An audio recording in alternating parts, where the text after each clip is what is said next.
We're diving into something today that, well, it's something a lot of us don't really think about until we have to. You shared a website with us, an index of Israeli tombstone builders. And, it looks incredibly helpful for anyone going through this, this whole process. Yeah, it's remarkable. It's so much more than just a directory. It's like a guide. It walks you through everything with such sensitivity. It does, doesn't it? Okay, so the site's called the Israeli Tombstone Index, Yeah. and it aims to connect people who need, okay, that's Hebrew for tombstones, Mm.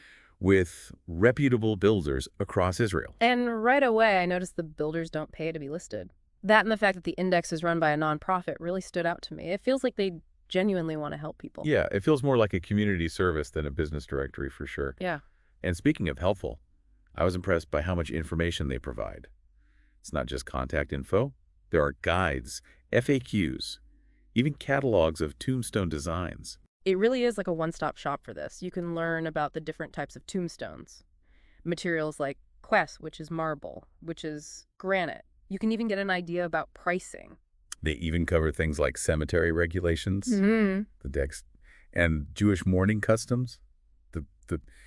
It's thorough. Yeah, and what I find interesting is how they talk about the cultural nuances, like choosing specific materials. For example, they highlight using local stone. Oh, right. You talk about how local materials can connect the tombstone to the land, Mhm. or even support Israeli businesses. I hadn't thought about that. It's these little details that show how important these decisions are. It's not just about picking a stone, it's about creating a meaningful tribute. Absolutely. And speaking of meaning, they have a whole section on inscriptions, Uh, different languages, uh. using images and symbols. It's amazing. They emphasize that every tombstone tells a story. Not just through the inscription, but also through the design, the materials, even the little stones people leave. They call them stir, which means talking tombstones.